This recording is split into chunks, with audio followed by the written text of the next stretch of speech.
¿Realmente vale la pena entender tanto o saber tanto? ¿Realmente la información, entre más la tengamos, más beneficio hay? ¿Qué implica saber demasiado? ¿Qué implica entender demasiado? Es algo que empezamos a abordar la sesión pasada, aunque todavía no era el tema como tal, porque sigue siendo el mismo capítulo, pero también porque mm, me distraigo del tema con mucha facilidad. Y ya me quería adelantar, pues ahora sí toca hablar sobre eso, sobre este asunto de cómo cuando estamos en el proceso de duelo, a veces tenemos esta necesidad cuando estamos en la primera etapa o en las primeras etapas del duelo o recién experimentado y realmente no hay cómo hablar siquiera de un proceso de duelo como tal porque es tan reciente, la pérdida es tan reciente, lo experimentado, la pérdida, la ruptura, el hecho de que las cosas drásticamente ya no sean como eran, todo eso que estábamos incluyendo en la sesión pasada, mm, había un espacio del tema del domingo pasado en el que estaba involucrando el hecho de que existe o se siente cierta necesidad por saber, por entender, y haciendo la salvedad de que en realidad parte de dejar ir, parte de sanar, implica que podamos entender, ¿no? Poco a poco la situación que atravesamos para poder ir sanando, pero hay una etapa o hay un momento del duelo en el que lo único que se espera de nosotros, o lo único que debería esperarse de nosotros es simplemente que expresemos nuestro sufrimiento, que nos duela, que nos sintamos desprovistos, desprovistas, que lloremos, que sintamos el peso de la desesperanza encima. Eh, pero no es el momento de entender, ¿no? Ni es el momento de saber, sobre todo demasiado, porque no hay que confundir la necesidad de entender y procesar con la necesidad de saber más y más o de querer responder esta pregunta de por qué. ¿Qué hacemos cuando perdemos a alguien, algo, cuando algo cambia?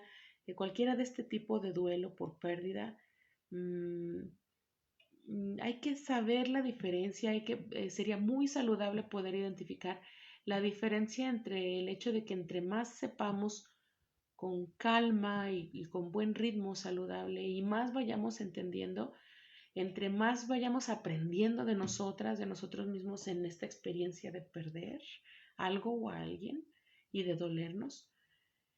Y otra cosa muy diferente es como esa ansiedad por entenderlo todo o esa ansiedad porque todo tenga una explicación y queremos una explicación sobre por qué engañó, por qué se fue, por qué esto terminó, queremos una explicación de por qué no fui lo suficiente, una explicación de por qué a pesar de que yo di todo, de por qué aunque oramos tanto en medio de su enfermedad, de por qué otros sanan en donde nosotros no sanamos. O sea, fíjate el tipo de preguntas que nos estamos haciendo y una cosa es la sufridera de querer saber mucho, esta sufridera que también implica que al principio, cuando estamos recogiendo los pedazos, al principio, cuando estamos simplemente procesando lo que acaba de suceder, esa ruptura, ese despido, ese fallecimiento, ese diagnóstico, lo que sea que haya en el haber de cada quien. Una cosa es tratar de entender qué vamos a sacar de en medio de esta desolación. Una cosa es tratar de entender cuáles fueron mis crianzas, cuál fue mi crianza, cuáles fueron mis aprendizajes y que me llevaron a las decisiones que tomé, a las decisiones que tomó el otro, entender cómo se mueve el mundo, cómo se mueve la sociedad, cómo se mueven las circunstancias, y que por lo tanto O sea, una cosa es saber para eso, ¿no? Y tiene su lugar, todo tiene su tiempo, tiene su lugar en el proceso de sanar, poder entender las cosas. Pero una cosa es tratar de explicar este tipo de preguntas y otra cosa es querer entender o saber para responder preguntas que vienen desde la herida y que no necesariamente tienen respuesta o que su única respuesta es una fatalidad. Es parte de la vida humana, pero tratar de responder preguntas como ¿por qué no soy lo suficiente o por qué no fui lo suficiente para él? ¿Por qué se fue cuando otros no se van? ¿Por qué falleció justo así? ¿Por qué falleció justo ahora? ¿Por qué en donde otros se recuperan ella no se recuperó? ¿Por qué? Y hacer estas preguntas que más que necesitar una respuesta, necesitan un abrazo y necesitan un espacio seguro porque son desahogo. Pero el hecho de que sea válido, que sea legítimo que nos hagamos este tipo de preguntas como desahogo, no significa que son preguntas que forzosamente tienen una explicación o que realmente hay manera de satisfacer ese tipo de preguntas. No hay manera de satisfacer esa necesidad. No, en esta situación de saber demasiado también incluimos el hecho de que a veces necesitas contacto cero cuando es un muerto viviente lo que tienes ahí, ¿no? Con esa separación, con esa disputa tan profunda entre parejas, familiares, amistades, lo que sea, en situaciones de abuso, en los que más que seguir soportando, seguir peleando por la relación, la amistad del tipo que sea, lo que hay que hacer es irse y agarrar distancia. Entonces, ese saber demasiado, que en realidad opinamos que no vale tanto la pena, ese saber demasiado nos juega en contra y nos intoxica. También hay otro tipo de saber demasiado del que hemos aprendido más a partir de la pandemia. Este saber, estar sobreinformada em, em, en medio de tanto caos, estar sobreinformado en medio de tanta crisis política y social, económica, el medio de estar sobreinformados sobre la guerra. Y además también es un tema más hablado porque por medio de la internet estamos más expuestos a la información y no me malinterpreten, el asunto no es que vivamos en la ignorancia, no va de acuerdo con el pensar de Proyecto Hermes respecto de que ser cristiano, que ser cristiana implica la denuncia de la injusticia y que implica la búsqueda de una vida más digna, sobre todo para los sectores más vulnerables. Así que no me vayan a malentender. No se trata de bendita ignorancia, ¿no? Porque es precisamente una de las cosas que vuelven a la iglesia obsoleta, que la iglesia se enquiste, que la iglesia se encapsule, que aquí adentro donde nosotros estamos, ser perfectos, tener todo resuelto, tener todo explicado, estar al día en las cuentas con Dios, dar lo más que podamos por gratitud a Dios o dando a los demás como dándole a Dios y entregando nuestro tiempo, nuestro servicio, entregando nuestra energía, ¿no? Eh, eh, pero que no se extiende a más allá del aquí nosotros, y que incluso haya expresiones como allá afuera o el mundo o los del mundo, como si pudiéramos alienarnos del hecho de que somos parte del mundo. Leemos el texto bíblico como estamos en el mundo, pero no somos del mundo, y eso le da cierta interpretación. Y en cuestión literaria, y en cuestión de lenguaje, incluso no solo de literatura, fuera de la literatura, en el lenguaje, la intención, la ubicación de las palabras, de las frases, tienen mucho peso. Y en el lenguaje incluso lo enseñamos como una manera de dar énfasis a algo, ¿no? Hablamos, por ejemplo, en español o en inglés en las clases sobre la voz pasiva y la voz activa, sobre el hecho de si vas a darle más valor en tu oración o más peso a tu oración si hablas activamente de quien realiza la acción o si hablas pasivamente de quien recibe la acción, y que no es lo mismo decir ella se comió el pan que el pan fue comido por ella, ¿no? O sea, le damos cierto enfoque. Entonces, es una realidad que es parte de nuestra interpretación del texto, cómo lo leemos en ese sentido. Y en ese sentido, leer, estamos en el mundo. Ok, sí, estamos en el mundo, pero no somos del mundo, mi ciela. ¿Sí? Entonces, en esta cuestión de lectura, le damos ese único enfoque al texto cuando en realidad en cuestión de texto se permite bastante el cambio en el orden y decir, ok, no seremos del mundo, con las cosas que impliquen o con cómo estamos definiendo el mundo, pero estamos en el mundo, ¿no? O sea, no seremos parte, pero somos parte, ¿no? Estamos allí y, y no solamente nos rodeamos del mundo, somos el mundo, ¿no? No nos vayamos a contradecir, primero diciendo que Dios vino para todos y después decir, yo no soy parte de todos, ¿no? Son contradicciones que después llevan a preguntas legítimas que nos hacen las personas que no comulgan con con las mismas creencias o que no son parte de la comunidad, pero que tienen una intención legítima de entender, ¿no? Y es entonces ahí donde nuestro discurso cojea como iglesia y en donde no encontramos de qué modo dialogar con este tipo de preguntas que pueden parecer rudas u ofensivas, pero en realidad son legítimas porque ese tipo de detallitos como los que te estoy mencionando hacen que cojee o incluso pareciera que caminamos bien, ¿no? Y no cojea, pero si no cojea la mesa, si no cojea la silla, si no tiembla, de todas maneras esos huequitos están, ¿no? Como entre medio de sus patas de madera y es lo que después fractura. Entonces, realmente, pues iglesia que se respete, creyente que se respete, se abre a este tipo de cuestiones que parecieran poner en tela de juicio a Dios, pero no están poniendo en tela de juicio a Dios. No tengas miedo, tú predicas a un Dios poderoso y más allá de la humanidad y que Salmo 139 todo lo sabe, todo lo ve, todo fue creado por su mano. Entonces, ¿por qué tener miedo realmente de que se pueda poner en tela de juicio a Dios? Lo leímos en Job, ¿realmente hay quien pueda poner en tela de juicio a Dios? Si recordamos lo que hemos visto de Job, básicamente se trataba de eso, ¿no? Job mismo decía, no es que yo esté poniendo en tela de juicio a Dios, pero esto no está funcionando ya, y esto lo creí toda mi vida, no creas que no me duele, lo creí toda mi vida y basé toda mi vida en ello, incluso mi vida como padre, como esposo, como miembro de la sociedad, como miembro de la iglesia, o sea, ustedes me conocen bien, realmente podemos poner en tela de juicio a Dios, entonces estamos poniendo en tela de juicio algo más, ¿no? Que en este caso es nuestras creencias, amigos míos.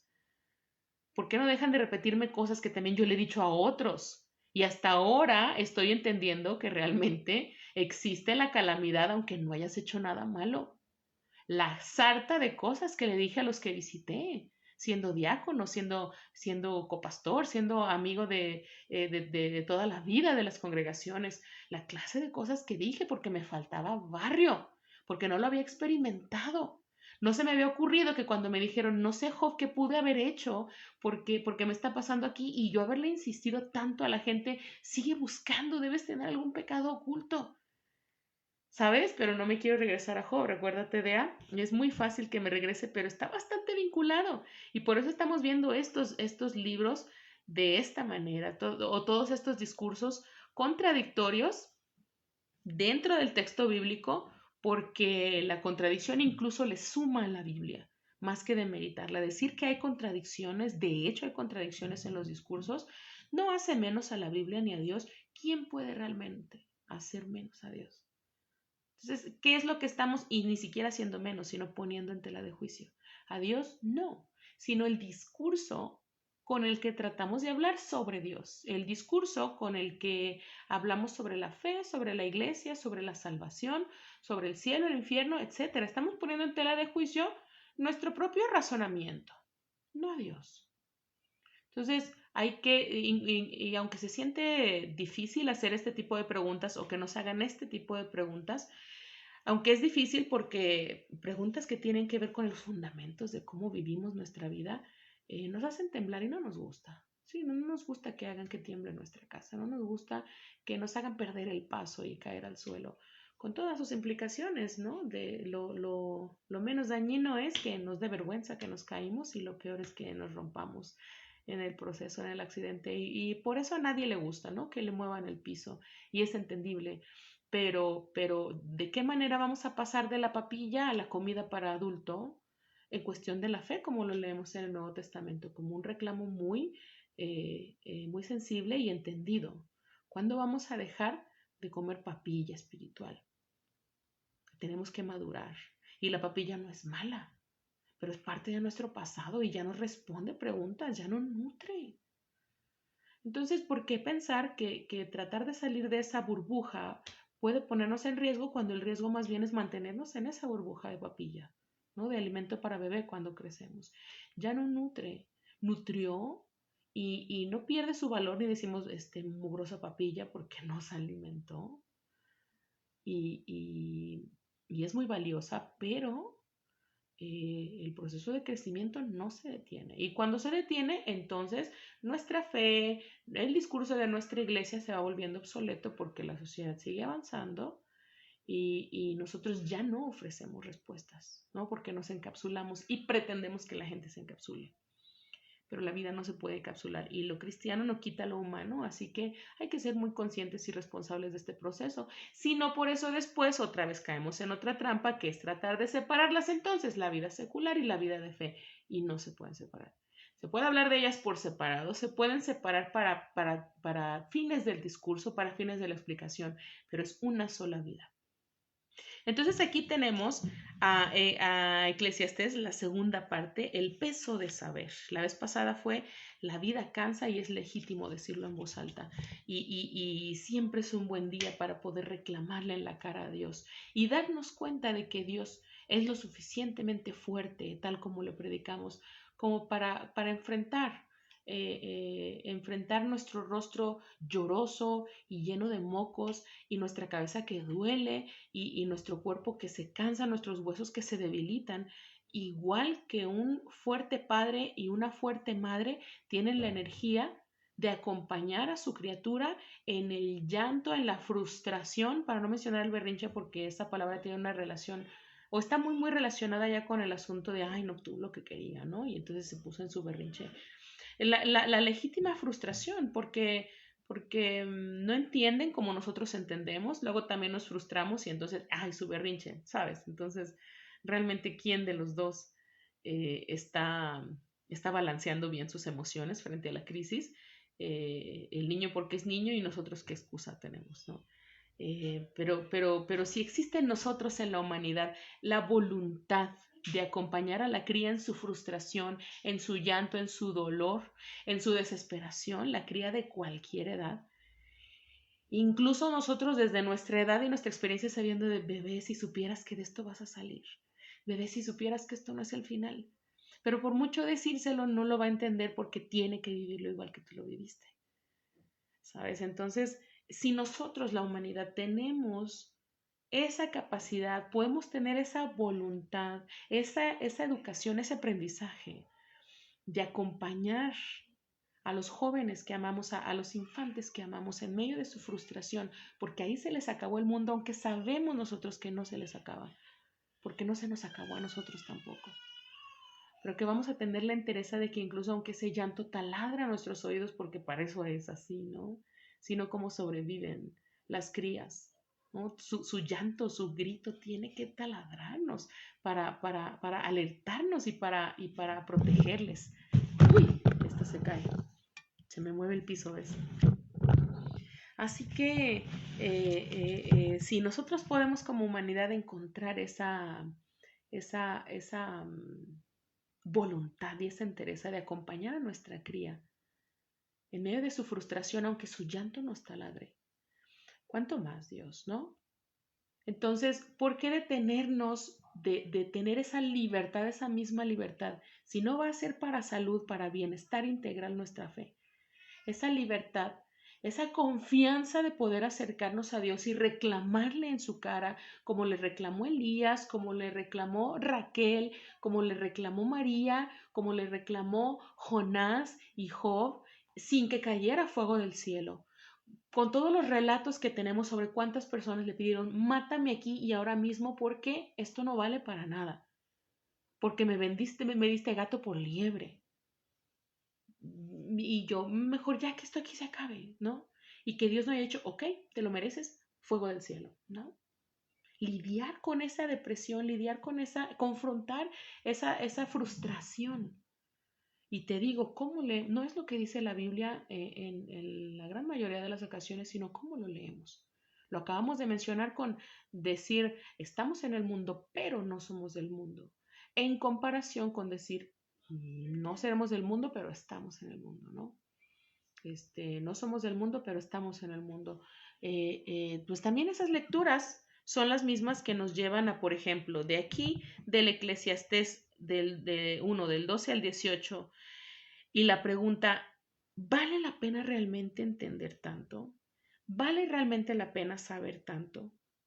Hay una tensión en este medio capítulo, hay una tensión constante entre la sabiduría y el conocimiento, que no son lo mismo, y cómo a mayor sabiduría, mayor sufrimiento, y a mayor conocimiento y entendimiento de las cosas, mayor sufrimiento. Entonces hay aquí una declaración, una reclamación válida de cómo saber mucho, cómo entender mucho, comprender mucho implica sufrir mucho. Y cada uno de ustedes puede dar fe de eso en el área que lo hayan experimentado. Saber demasiado por estar sobreinformados, y todo el sufrimiento, la depresión, la angustia y la desesperanza que eso significa.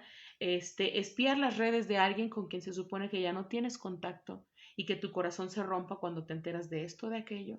El saber demasiado porque tenemos exceso de información al alcance. Estar sobreinformados implicando también esas informaciones que están corregidas y aumentadas, que están hechas para producir emociones negativas en la gente. La tensión constante entre la sabiduría y el sufrimiento. ¿Realmente vale la pena entender tanto? Se pregunta el predicador en Eclesiastés.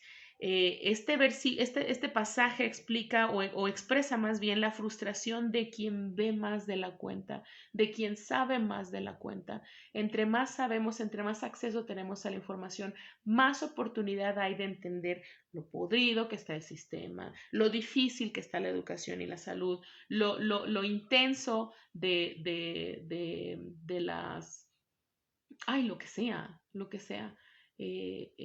esa sobreinformación, el saber más de la cuenta, incluso cuando se trata de saberes legítimos. Y sacando de por medio toda la información que es excesiva, que es corregida y aumentada, que se vuelve amarillista, que lo que sea. Saber mucho, incluso cuando el saber es legítimo, provoca mucha frustración. Fíjate cómo incluso en medio de la pandemia había este movimiento para que apagues las redes, para que apagues el radio, para que apagues la tele un rato. Ya sabes demasiado, pero sabes mucho sin propósito, es simplemente una sobrecarga de información. Aquí la sugerencia es que entonces si hay mucho conocimiento, ese conocimiento tenga propósito, que es la diferencia que te mencionaba al principio. En nuestro proceso de duelo por la pérdida de un ser querido, por una ruptura, por un divorcio, por una pérdida del empleo, por un diagnóstico, pérdida de la salud propia o de alguien a quien amamos, etcétera. Nombra, ¿no? Nombra el ejemplo que quieras. En ese proceso es muy diferente gradualmente ir entendiendo para ir procesando y sanando en el momento adecuado del duelo, que en el momento inicial del duelo tratar de entenderlo todo, tratar de saber, espiarle en redes, informarse y preguntar sobre el tema, porque queremos saber, o que tratar de sobreinformarnos porque queremos responder preguntas que te digo, que no traen propósito, como ¿por qué no fui lo suficiente para ella? ¿Por qué me pasó a mí donde no le pasa a otros? ¿Dónde estaba Dios? Esas son preguntas que no requieren, en esa etapa del duelo, no requieren una respuesta, no requieren una defensa de Dios, no requieren no van a tener una respuesta que satisfaga, no hay respuesta para decir por qué no soy suficiente, que no vaya a doler más. Si hacemos ese tipo de preguntas es porque estamos confrontándonos con nuestra estructura mental, con nuestra crianza, nuestro aprendizaje social y tratar de responder esas preguntas ahorita no vale la pena. Esas preguntas lo que necesitan es un abrazo, es que lloremos con ellas, con ellos, que lloremos juntos, que la persona se exprese para desahogarse, no para tratar de entender, ni nosotros tenemos la obligación de responder preguntas de esa naturaleza que tienen que ver con cómo se lastima a sí mismo diciendo yo soy quien no fue suficiente o Dios me detesta porque donde levantó a otros de la cama a ella no la levantó. Son preguntas que necesitan contención, no tratar de responder, que fue uno de los principales errores de los amigos de Job, de Eliú y de todo el mundo, del mismo Job, él mismo tratando de entenderse, Dios le tuvo que callar la boca tantito y decirle, bebé, aquí no se trata de entender, porque las cosas no encajan en cómo tú has entendido las cosas hasta ahorita. ¿Sí? Las cosas cambian, las cosas crecen y tú también tienes que crecer. Así que también hubo un momento en el que Job haciendo esas preguntas se le cayó y se le dijo, ok, sí, pero también esto, ¿verdad? Con mucho amor, con mucho cuidado y después de haberle dado la oportunidad de que reclamara, de que maldijera el día en que nació, de que pidiera la muerte fulminante, de que reclamara cómo es que le quita todo excepto la vida, ¿no? Y lo que suena como un favor o una bendición de toca todo excepto su vida es como, acábame de matar, ¿no? O sea, ¿qué tanto yo te hice de daño que aparte de quitármelo todo me dejas vivo para que me dé cuenta de que lo perdí todo, ¿no? Entonces, ¿por qué si ibas a hacer esto lo dejaste? ¿Por qué si me ibas a rebanar la oreja me la dejaste colgando? Como por qué, y es totalmente legítimo. Entonces, no nos estresemos por respondernos esas preguntas cuando estamos en medio del conflicto. No nos estresemos por no maldecir al Espíritu Santo, blasfemar, ¿verdad? Es en el versículo, en el pasaje así de blasfemar al Espíritu Santo. No nos estresemos porque a la más mínima manifestación de falta de fe, aparte Dios nos va a dar la espalda, ¿no? Quien ya seguramente nos la dio porque algo tuvimos que hacer mal. Y otros desenlaces. Esa no es la única manera en la que experimentamos el duelo por haber experimentado la pérdida que sea. Entonces, fíjate cómo con esa intención leer esos versículos, Eclesiastés 1 del 12 al 18 dice, yo el predicador fui rey de Israel en Jerusalén. 13. Y me entregué de lleno a investigar y estudiar con sabiduría todo lo que se hace en este mundo.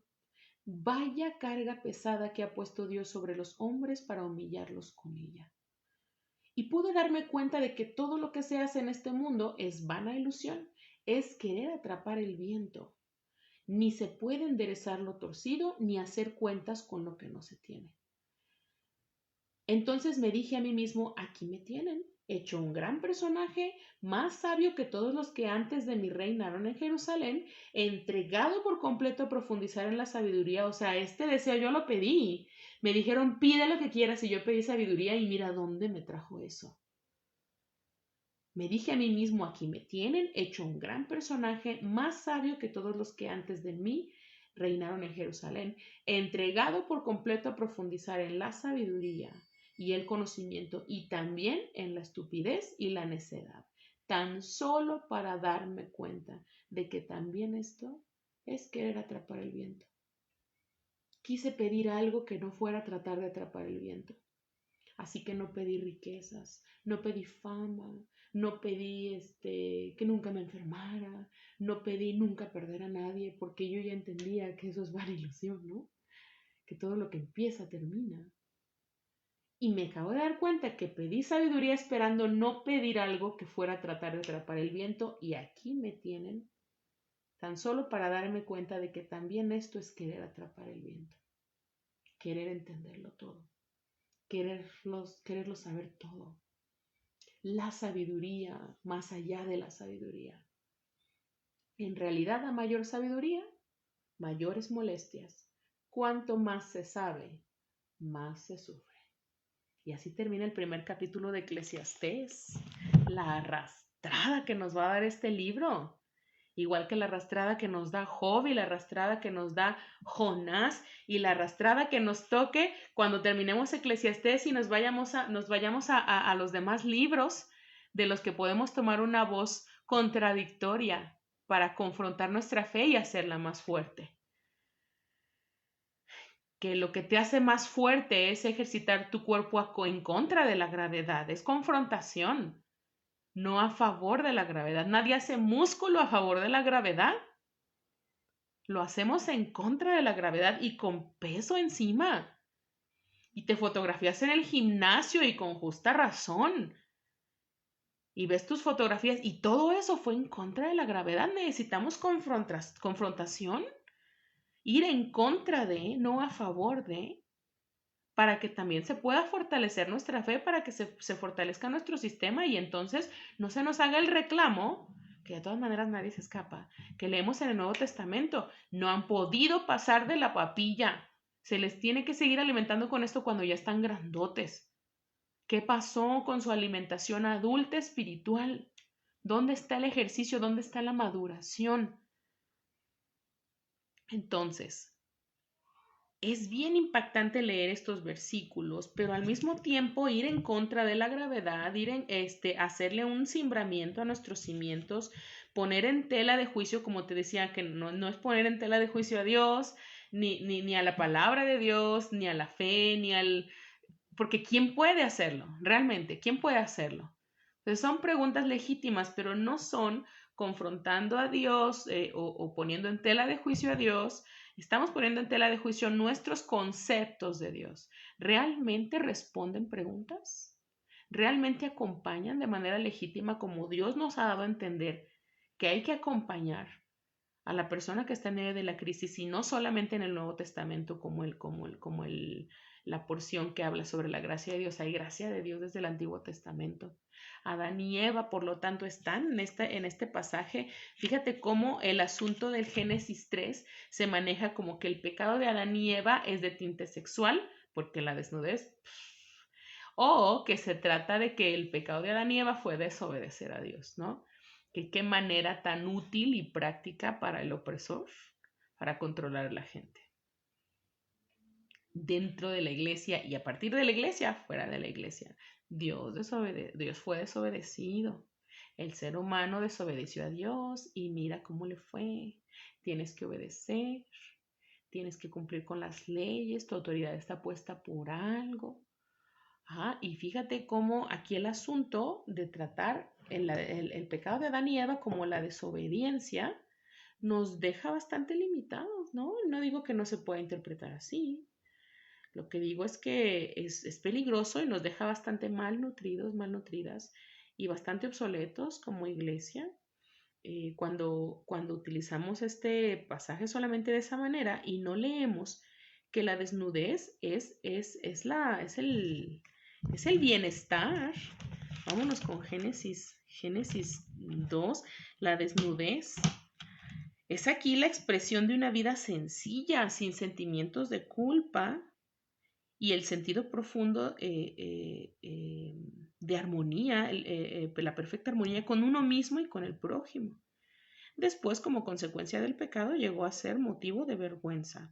Pero la desnudez implica esto, la expresión de una vida sencilla, sin sentimiento de culpa, una vida que no necesita ocultarse, que no necesita fingir, que no necesita cubrir lo que es indigno, porque no hay nada indigno, ¿no? Entonces, la desnudez es este símbolo, no solo de inocencia, sino de una vida sencilla y sin sentimiento de culpa por ser como es, y en armonía con una misma y con quienes le rodean.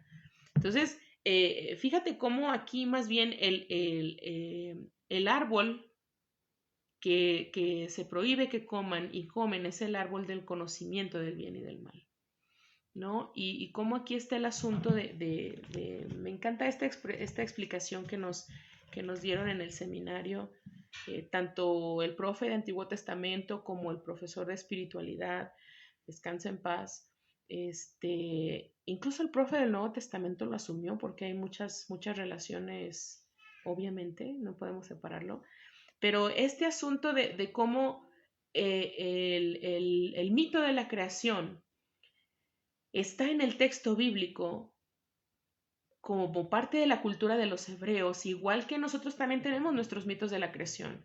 Y ve a revisarlos, nuestros mitos prehispánicos de la creación son una cosa hermosa, simbólica, que implica sangre de dioses mezclado con masa de maíz, para que finalmente fuéramos las personas que podemos desarrollar el mejor potencial y vivir en armonía, ¿no?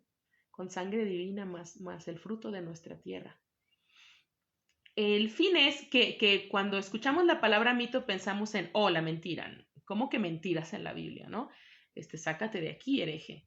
Y sin embargo, literariamente lo llamamos mito de la creación porque no porque sea mentira, sino porque la estructura de un mito es la historia que una nación desarrolla, las historias de origen de cómo una nación entiende que se originó, que inició.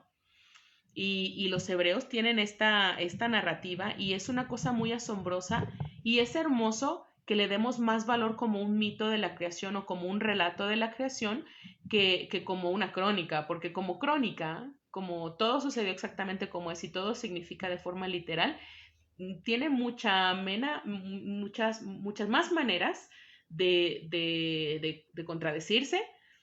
Tiene muchas famas, muchas famas, tiene muchas fallas, muchos huecos, ¿no? Y no se sostiene el relato. Entonces, si no se sostiene y hay como que andar como con delicadeza, es porque no se sostiene como crónica. ¿Por qué deshonrarle su grado de mito de la creación, de relato de la creación? Entonces, los hebreos están tratando de explicar cómo ellos entienden, cómo ellos creen que se originó todo. Y los hebreos están tratando de explicar el ser humano es incapaz de vivir en una tranquilidad cero, ¿no? La vida es altas y bajas. El ser humano no es capaz de vivir. En cuanto está viviendo en tranquilidad, cuando está viviendo que nada pasa, se aburre, se autosabotea, piensa que está recibiendo menos de lo que debería. En cuanto está en una tranquilidad, y no te hablo de la tranquilidad después de la tormenta, porque cómo agradece uno la tranquilidad en medio de la tormenta o después de la tormenta. Estamos hablando de una tranquilidad en la que el ser humano dice que está aburrido en ese trabajo, en esa relación, en esa familia, en esa situación económica, en esa situación, el ser humano mismo, ¿no? Empieza a meterse el pie. El ser humano mismo se da cuenta de que está estancado, ¿verdad? No tiene que ser en un tinte negativo solamente. El ser humano se encuentra estancado, se desespera, pierde la esperanza también, ¿no? Porque esa tranquilidad cero en la que no hay bajas, pero tampoco hay altas. Ajá, imagínate, es esa línea en el electrocardiograma, ese pi. Entonces los hebreos entienden que el ser humano se hace preguntas muy pesadas, muy intensas, se hace preguntas muy profundas sobre sí mismo, sobre quién es, sobre quién podría ser, sobre quién no quiere ser. Y en medio de estas preguntas toma sus decisiones. Y realmente es así como se activó la vida. El ser humano estaba en una especie de burbuja, en su ignorancia de cómo son las cosas, en su ignorancia de la carencia, en su ignorancia del conflicto, en su ignorancia de la crisis, pero el hecho de que tenga ignorancia sobre esto no significa que exista. Y entonces sus ojos se abren, pero se abren demasiado, porque ese deseo de saber más de lo que necesita saber, ese deseo de ir más allá de lo que necesita ir. No estoy hablando del símbolo de salir de su zona de confort, pero ese deseo que estábamos simbolizando al principio de la sesión como hay que espiar sus redes, ¿no? Cuando se supone que necesitamos contacto cero para sanar.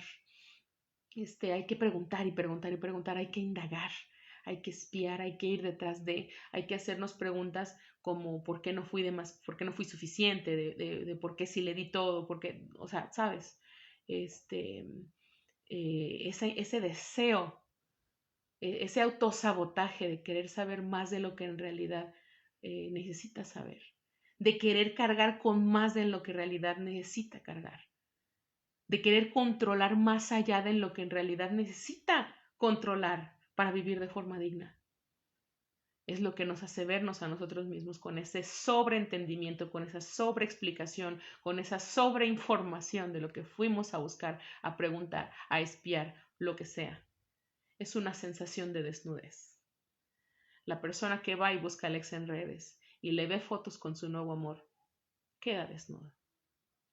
La persona que lee y lee y lee sobre las guerras, pero esa información, como te decía hace rato, no viene con propósito, queda desnuda. La persona que está sobreexpuesta a la información de gente desaparecida, de gente encontrada en fosas, de violencia, de crimen organizado, filtrado hasta el gobierno, y todo ese exceso de información sin traer propósito de por medio, agota, desnuda. Y entonces la persona estaba desnuda, pero la diferencia no fue o sea, la desnudez no cambió. Lo que cambió fue la actitud frente a esa desnudez, fue la angustia frente a esa desnudez. Entonces, este relato de la creación no está tratando de explicar por qué el ser humano se dañó todo y ya, todo se fue al rayo por culpa de Eva y Adán, y si se puede, solamente por culpa de Eva, ¿no? Para justificar.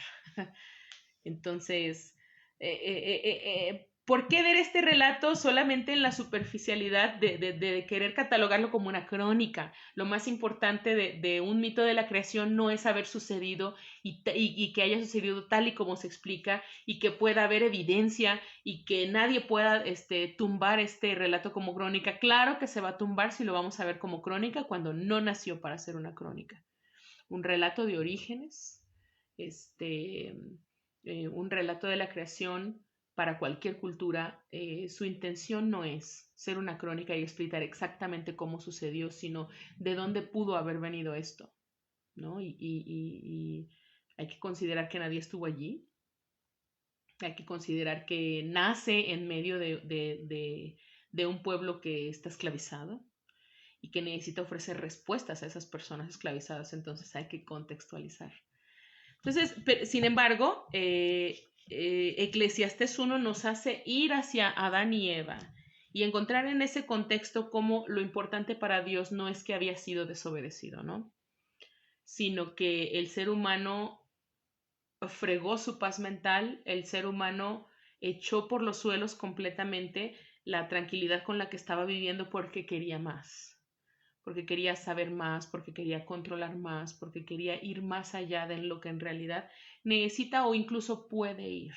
Cuando tú y yo empezamos a cargar con más de lo que intentamos cargar, nuestro cuerpo reacciona enseguida. Cuando estamos cargando con ansiedad por estar cargando con más de lo que podemos cargar, depresión porque estamos tratando de cargar más de lo que en realidad podemos soportar y todo esto, y no lo vamos a ver en el punto de vista, pues ya ves, tú te lo buscaste por querer más de lo que puedes cargar.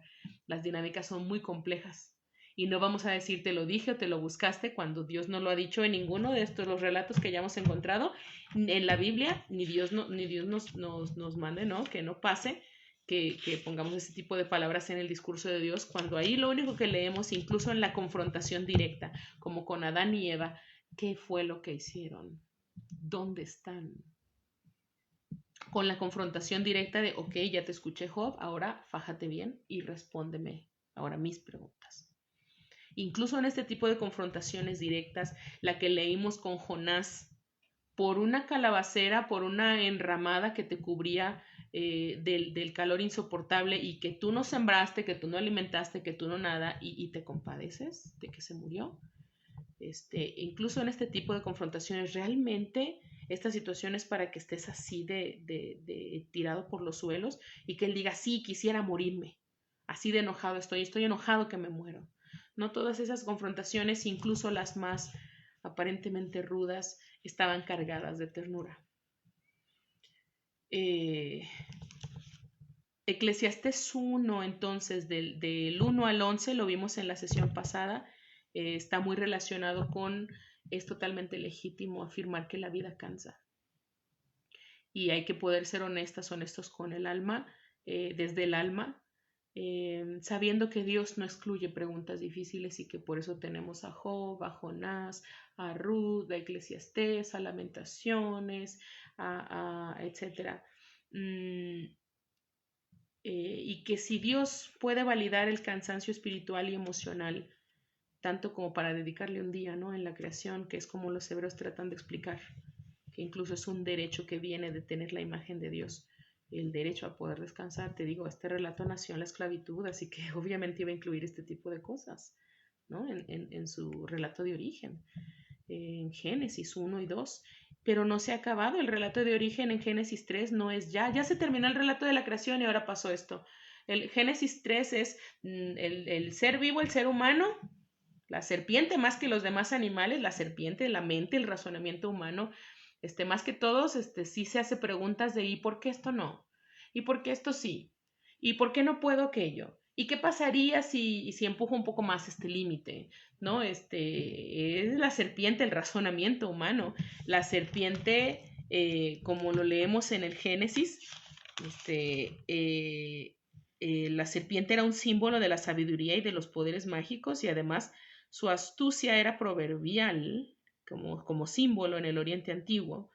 Eh, eh, y por eso estamos simbolizando con la serpiente al razonamiento humano de todas las especies que había en el Edén, de todas las familias, de todos los seres vivos que había en el Edén, la serpiente, el razonamiento humano, no era conforme con sus leyes naturales, no estaba conforme, se sentía aburrida o se sentía limitada, se sentía y provoca esa chispa, ¿no? Provoca que la rueda, que la vida humana sea distinta. Son los seres humanos tratando de explicarse a sí mismos. ¿Sí? Tampoco nos metamos en asuntos de biología, ni tratar de explicar y decir los animales ni sienten, las plantas ni sufren. Quedémonos en el ser humano. Y en cuestión del ser humano, el relato de la creación dice, no aguanta. No aguanta la estabilidad prolongada. Se aburre, se limita, siente que lo están amarrando, siente que merece algo más o algo diferente, o empieza a sentir que no lo merece y se autosabotea. O sea, Génesis 3 está diciéndonos que el ser humano no es capaz de vivir en esta situación. Enseguida va a buscar, para bien o para mal, que la rueda siga girando.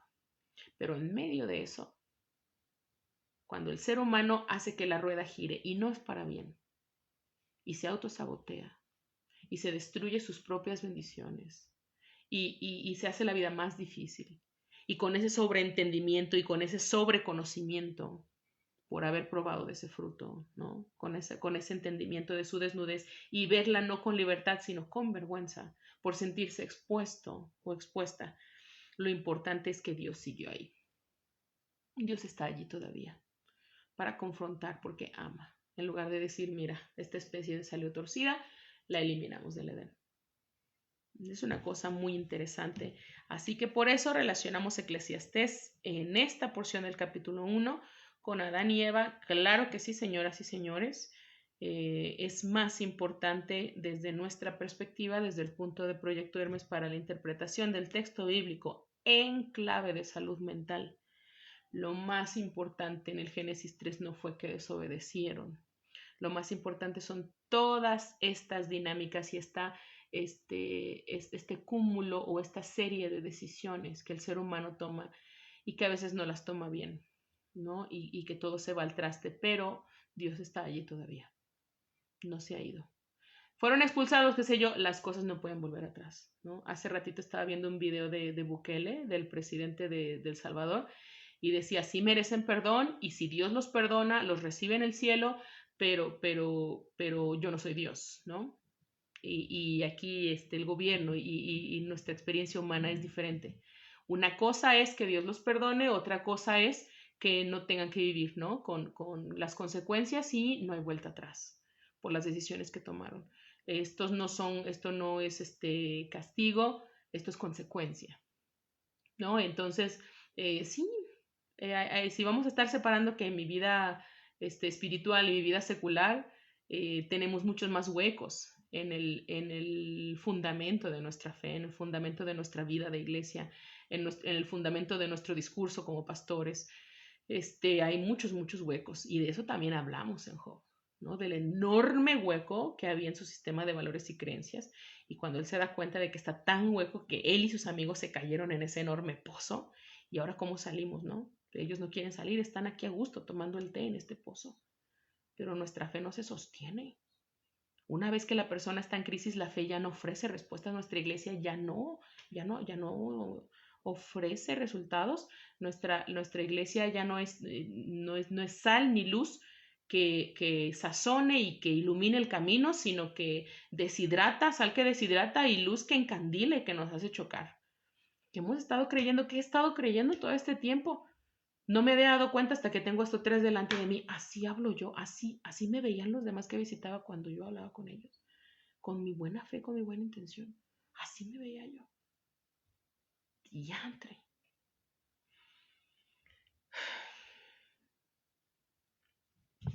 Pero hay esperanza en medio de la desesperanza y por eso Eclesiastes existe. La frustración de estar sobreinformadas. La frustración viene del conocimiento excesivo cuando no tiene propósito. El mucho conocimiento sin propósito agota. Cuidado. ¿De qué naturaleza es tu sobreconocimiento, tu sobreentendimiento? ¿Te hace saber nada más para saber mucho y treparte? Va a agotar. Te va a hacer saber, lo está diciendo él mismo, ¿no? Me dije a mí mismo, aquí me tienen, hecho un gran personaje, más sabio que todos los que antes de mi reinado en Jerusalén, entregado por completo a profundizar en la sabiduría y el conocimiento y también en la estupidez y la necedad, tan solo para darme cuenta de que también esto es querer atrapar el viento, saber demasiado. Tener mucha sabiduría, ser el más sabio de todos, también es querer atrapar el viento. Quería escaparme de querer atrapar el viento, no pidiendo fortuna, no pidiendo fama, no pidiendo poderío en todos los reinados, no pidiendo, me dijeron, pide lo que quieras, yo pedí sabiduría para no querer atrapar el viento y aquí me tienen dándome cuenta de que querer ser el más sabio de todos, querer entenderlo todo, querer controlarlo todo a partir de nuestro conocimiento, también es vanidad de vanidades, también es querer atrapar el viento. En realidad, a mayor sabiduría, termina el predicador con su conclusión, a mayor sabiduría, mayores molestias. Cuanto más se sabe, más se sufre. De forma práctica, para terminar el día de hoy, ¿cómo tratamos de evitar esto por el bien de nuestra salud mental y por lo tanto el bien de nuestro sermón y el bien de quienes nos dan su atención desde el púlpito? Que el conocimiento venga con propósito.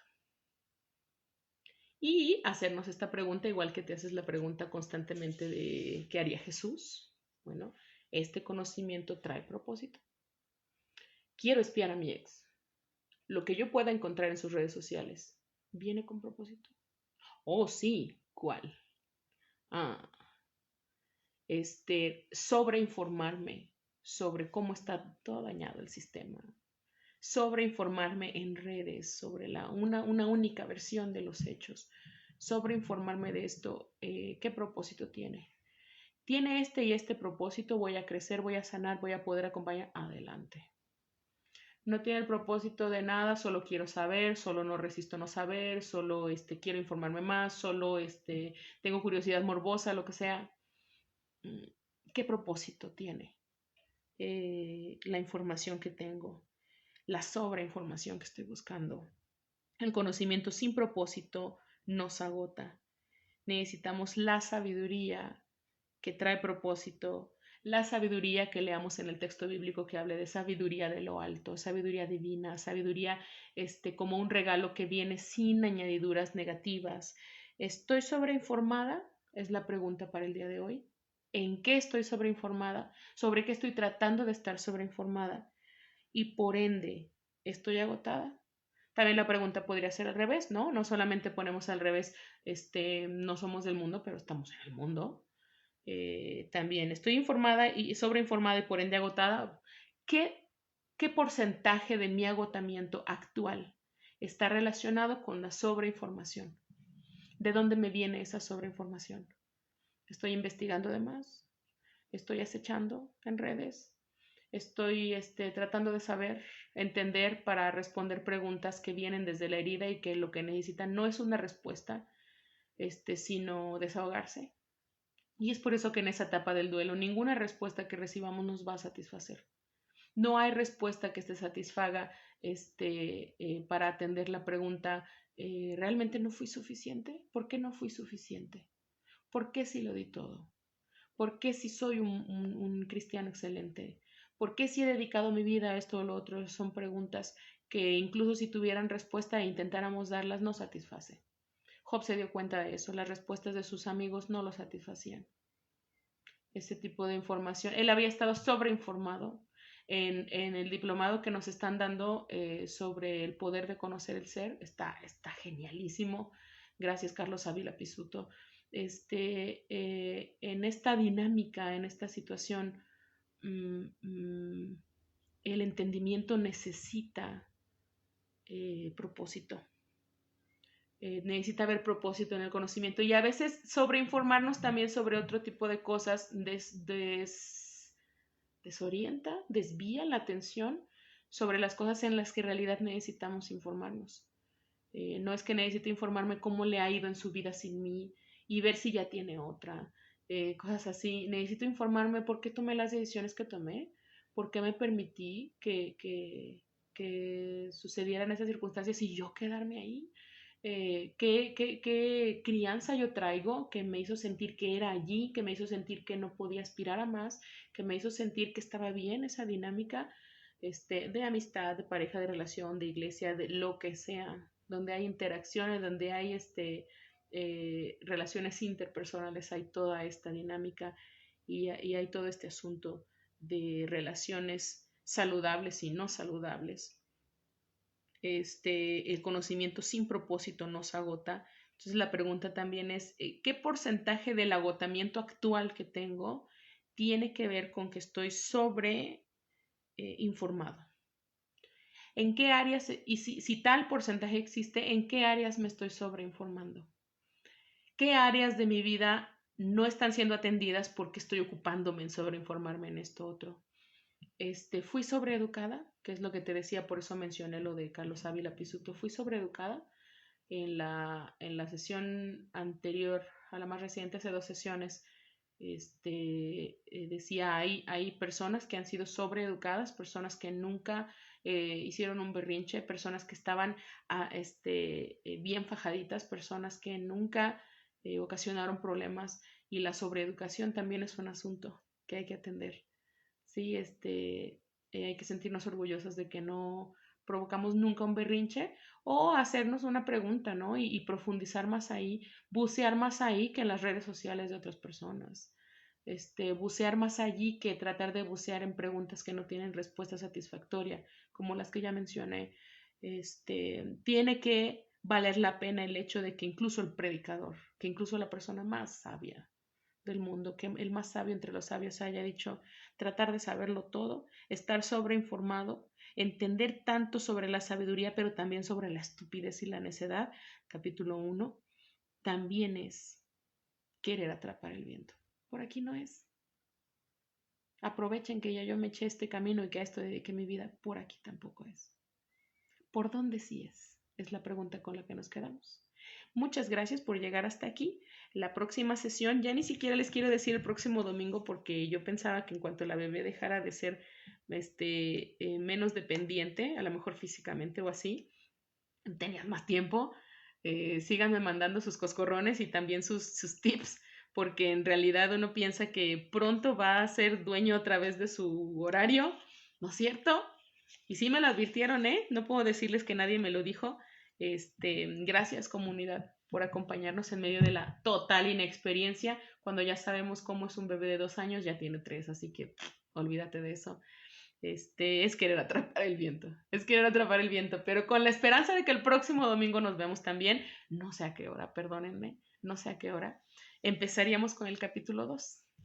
Nos vamos acercando al capítulo 3, que sí es súper conocido, todo tiene su tiempo, tiempo de morir, tiempo de vivir, tiempo de llorar y tiempo de reír, tiempo de abrazar y de dejarse de abrazar, tiempo de construir y tiempo de destruir. Está hermoso, pero igual que con Job, no hay que caer en el riesgo de Job 1, 2 y 3 y luego nos saltamos hasta el último capítulo de Job. No, mi ciela, no, porque entonces, te digo, nuestra fe cojea. Nuestra fe tiene huecos y nos interesa llenar esos huecos. Nos interesa fortalecer la fe porque el cimbramiento va a seguir. El movedero de cimientos va a seguir. Entonces, ¿cuáles son los cimientos? ¿Arena o piedra? ¿Arena o peñasco? No, peña. Ahí está el asunto, ahí está el asunto. Así que muchas gracias por llegar hasta aquí. Continuaremos con Eclesiastés 2, Eclesiastés en clave de salud mental. Proyecto Hermes, Biblia sin perder la salud mental. Ese es nuestro enfoque, esa es nuestra lucha, eso es nuestro objetivo. No es lo que somos, es nuestra visión. Biblia sin perder la salud mental. Vamos a continuar con esto, vamos a seguir defendiendo que si no hay salud mental también, o que si nuestra fe nos cobra nuestra salud mental o la de quienes nos rodean, hay que reevaluarla. Es parte de la vida plena a la que nos ha llamado Dios cuando nos creó. Dios bendiga tu casa, Dios bendiga tu trabajo, la fuente de tus ingresos, Dios bendiga tus ingresos, Dios bendiga tu paz mental, Dios bendiga a tu gente que vive contigo y a tu gente que está lejos de ti y que tienes que encomendarla y creer y confiar que donde tú no alcances a estar, Dios está. Muchas gracias, nos vemos. Espero que el próximo domingo, no sé a qué hora. Bye.